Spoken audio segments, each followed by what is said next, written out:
시청자 여러분 안녕하십니까. 오늘은 그 새로운 포맷으로 구성됐습니다. 인베스트닷컴의 김수현 이사님 나오셨습니다.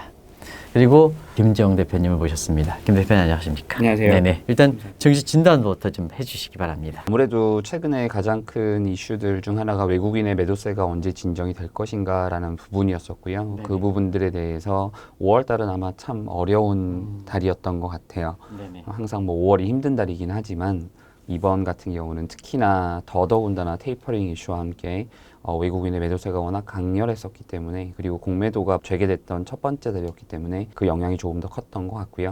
5월 달이 지나가면서 6월 달부터 외국인들의 수급 자체는 조금 안정화되어가는 모습들이고, MSCI 지수 변동이 5월 27일 날 반영이 됐었고요.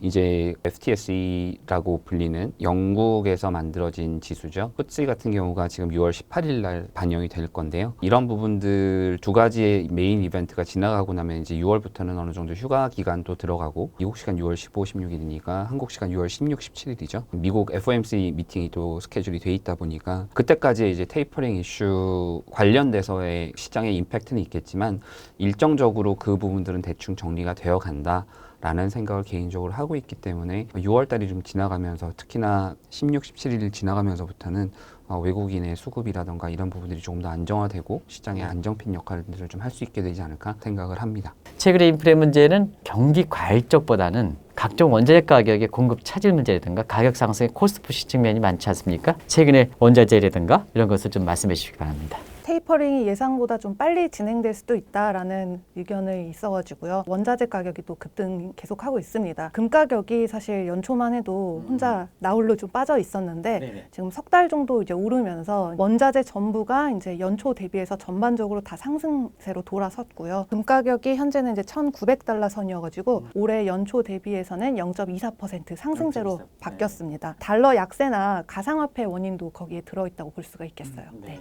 원자재에서 구리 같은 이런 것이 인플레 해칭 수단이다 이렇게 해서 굉장히 그 구리 가격이 좋지 않습니까? 그래서 특별히 원자재 핵심으로 꼽혀지고 있는 구리 문제에 대해서 동향이라든가 이런 걸 좀 말씀해 주시기 바랍니다. 구리 가격이 한 달 사이에는 뭐 3% 정도, 그리고 연초 대비해서는 30% 정도 상승을 했는데요. 크게 5가지 원인을 상승 요인으로 꼽아볼 수가 있습니다. 첫 번째는 이제 경제 지표가 상당히 호조이다라는 것, 두 번째는 구조계획, 인프라 확충이 계속 있기 때문에 구리가 쓰일 수밖에 없는 상황이다라고 볼 수 있겠고요. 광역 시스템이라던가 도로, 교량 여러 가지 전반적으로 쓰이고 있다. 이 점 주목할 수 있겠고, 또 세 번째는 칠레, 페루 이쪽에서 이제 정책이 어느 쪽으로 가느냐가 있는데, 이제 광산 규제 범위에 따라서 약간의 불확실성이 있을 수는 있겠지만 그래도 계속 수요 차질에 있기 때문에 그 부분에서 가격이 계속 올라갈 수밖에 없겠다. 그리고 네 번째는 이제 중국 내에서 제조업이 활발하게 있기 때문에 그 부분도 긍정적인 영향 줄 것 같고요. 다섯 번째는 뭐 전기차, 반도체 다들 아시지만 그 부분에 수요가 계속 있기 때문에 구리에 대해서 긍정적으로 보고 있습니다. 지금 시장에서는 테이퍼링이 위기 극복이다 해서 종전의 인식이 좀 많이 바뀌어가는 것 같아요. 테이퍼링 문제에 대해서 좀 정확한 그 정의라든가 이런 걸 좀 내려주시기 바랍니다. 아무래도 테이퍼링이라고 하는 표현 자체는 미국 같은 경우 연준의 밸런스시트를 통해서 채권을 매입해 줌으로써 채권 가격에 대한 안정화 조치들을 지속적으로 지금까지 추구를 해왔었고요. 지금 테이퍼링 관련된 얘기는 뭐냐면 앞으로 이러한 채권 매입 자체의 규모를 줄여나가겠다라고 하는 얘기인데요. 그 얘기는 결국은 시장의 안정화된 수요와 공급을 통해서 채권 시장, 그러니까 결국은 픽스드 인컴 마켓 자체를 어떻게 보면 시장에게 다시 돌려준다라는 그런 면에서 정상화의 조치라고 저는 표현을 하고 싶고요. 그것은 그만큼 미 연준이 지금 앞으로 향후 시장 자체가 더 이상은 어떤 위험 상황 때문에 이런 이슈가 발생하지 않는다라는 그런 의미에서 좋은 모습으로 해석이 돼야 되는데요. 이 테이퍼링 자체에 대한 우려가 자꾸 발생했던 부분은 결국은 2013년도에 버냉키 의장이 테이퍼링 관련된 코멘트를 하면서 시장에 너무 큰 충격을 줬었기 때문에 그때부터 나왔던 얘기가 테이퍼 텐드럼이라는 표현입니다. 이제 그렇게 되다 보니까 그때의 경험을 가지고 계신 매니저분들, 특히나 2008년도에 어떤 금융위기와 서프라임 모기지 크라이시스를 경험하지 못했던 젊은 매니저들에게는 이러한 상황이 대단히 어려운 시장의 분위기이거든요. 거기다가 지금 현재 미국 시장 전체의 대략 한 70% 정도가 저희가 소위 얘기하는 패시브 펀드, 그 다음에 퀀트 펀드라고 표현하는 알고리즘 펀드들에 의해서 운영이 되다 보니까 이러한 내용들이 반영이 될 때마다 큰 변동성을 보이게 되고요. 특히나 이런 테이퍼 관련된 얘기들이 나오기 시작하면 매도세를 급격하게 보여주는 이런 현상들이 발생을 하다 보니까 이런 부분들이 시장에 큰 영향들을 지금 주고 있는 부분들입니다. 저는 그것이 5월 달에 이미 어느 정도 반영이 됐기 때문에 테이퍼링 관련된 내용들이 6월 달에 어떤 형식으로 나오게 되더라도 그것이 시장에 엄청난 충격을 주지는 않을 것 같다라는 생각을 하는 동시에 다만 포지션들에 대한 변화는 분명 존재할 것이다 라고 하는 생각을 하고 있습니다. 이거는 뭐 올 초부터 계속 얘기가 나왔던 부분이 작년에 오르지 못했던 섹터, 올해 턴어라운드 하는 섹터, 올해 증이익이 되는 섹터, 그리고 작년에 가장 많이 망가졌던 섹터에 주목하자라고 하는 얘기들과 어떻게 보면 일치가 되는 부분들이고 그런 내용에서 어떻게 보면 지금 구리와 또 금, 은 관련된 이 코모디티 관련된 투자들이 어떻게 보면 연관이 돼 있다고 생각을 하고 있습니다. 작년에 특히나 이 기저효과를 지금 발생시키고 있는 3월 이후에 올해 하반기까지 어떻게 보면 실적들은 다 좋아질 수밖에 없는 구조이지 않습니까? 이제 그러다 보니 그런 부분들 때문에 최근에 투자자들이 바라보는 관점은 기술주와 작년에 많이 올랐던 종목에서 벗어나 작년에 많이 오르지 못했던 종목들 그리고 이렇게 코모디티와 관련돼서 연관이 될 수 있는 종목들을 관심을 많이 갖게 된 것 같고요. 뭐 그 최근에 국내 주식에서는 대창과 상보를 이렇게 보니까 주가가 많이 올랐더라고요. 그만큼 우리나라에서도 원자재 관련된 플레이를 할 수 있는 몇몇 종목들이 많이 관심을 받고 있는 것 같고 뭐 그중 하나가 이제 어떻게 보면 철강 쪽 이야기니까요.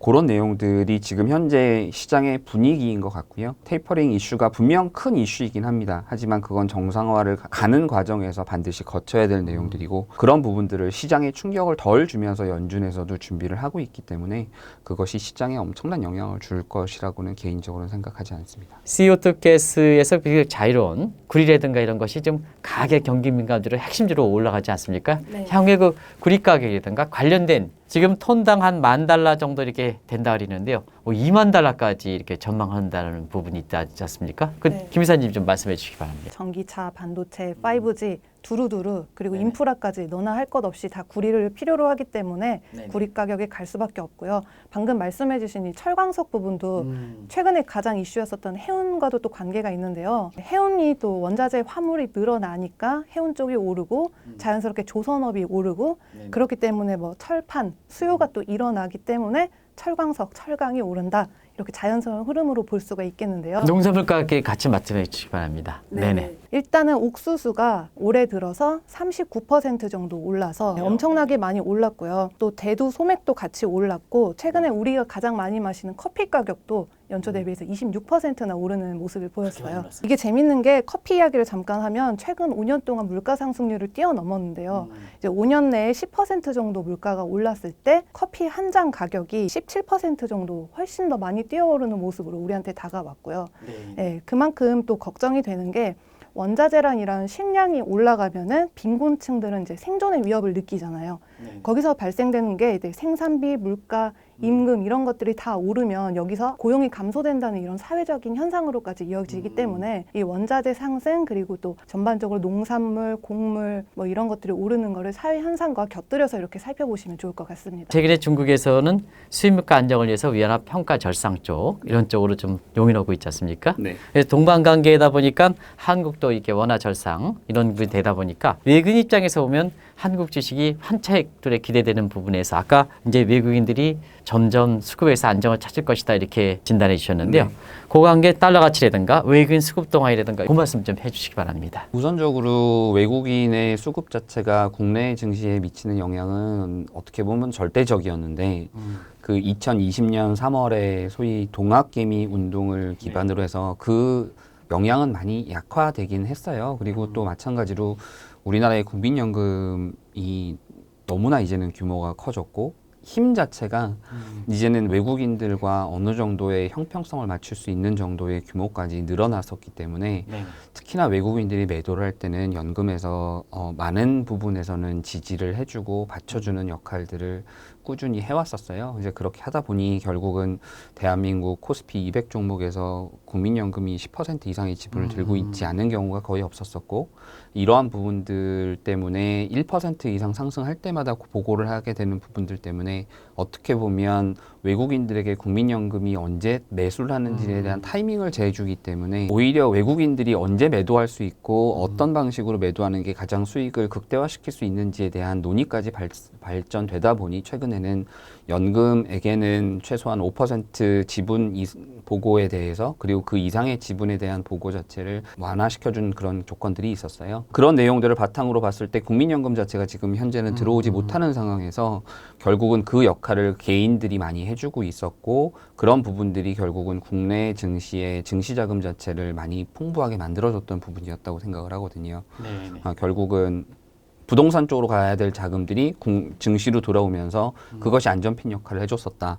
그것이 결국은 일 거래량 대략 한 7에서 8조 정도 되는 시장이 60조까지 올라갔다가 올 1월부터 한 40조, 지금은 한 30조 정도 수준까지 지금 내려온 상황이긴 하지만 여전히 8조 대비해서는 거의 3배 수준 정도가 되거든요. 원자재 가격이 이렇게 올라갈 때 돈을 벌 수 있는 이런 그 ETF 상품 이런 것 좀 관련해서 좀 말씀해 주시기 바랍니다. 금으로는 대표적으로 GLD라는 게 있고요. 또 은에는 SLV라는 게 있는데요. 지금 연초 대비해서 사실 금보다 은이 상승률이 훨씬 높습니다. 그래서 이 SLV 같은 것도 살펴보시면 좋을 것 같고요. 또 프리페트 맹모랑 같은 경우는 연초 대비해서 67% 이상 상승률을 보였기 때문에 또 뉴먼트 골드코프랑 다른 광산들도 있지만 또 그 광산들의 금뿐만 아니라 구리라던가 철광석이라던가 다른 것들도 함유가 돼 있기 때문에 광산주를 좀 위주로 보시면 어떨까 싶습니다. 작년에 그 김 이사님 하면 그 펠라듐 이거 추천해가지고 최고 수익률 기록했는데 그건 또 지금 어떻게 되고 있습니까? 그거 좀. 팔라듐도 지금 많이 상승을 하고 있고요.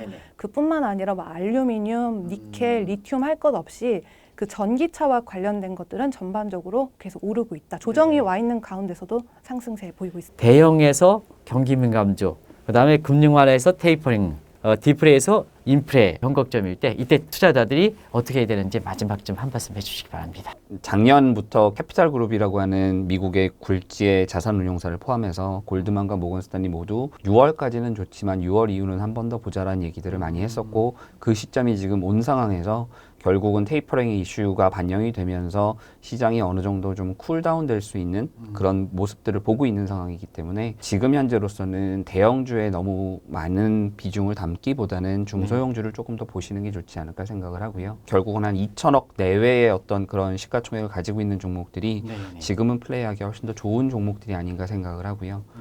특히나 요번에 어제 같은 경우 AMC가 어제 한 100% 가까이 지분이 상승을 했었는데 결국은 2009년도에 그 어큐파이 월스트리트 2를 보는 것 같아요.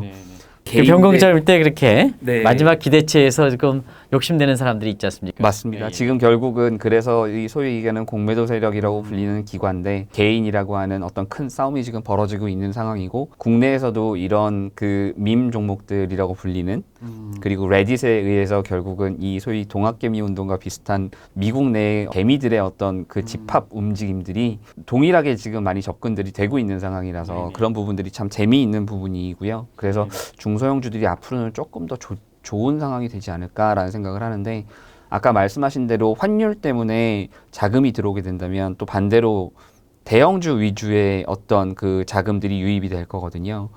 그러다 보니 이 두 가지의 어느 쪽이 더 좋을 것이냐라고 하는 부분은 솔직히 성향의 이슈이고 내가 얼마나 오랫동안 포지션을 가져갈 거야 라고 하는 부분 때문에 서로 달라질 수 있는 부분이지만 지금은 중소형주도 볼만한 타이밍이다라고 하는 얘기는 말씀을 드리고 싶습니다. 감사합니다.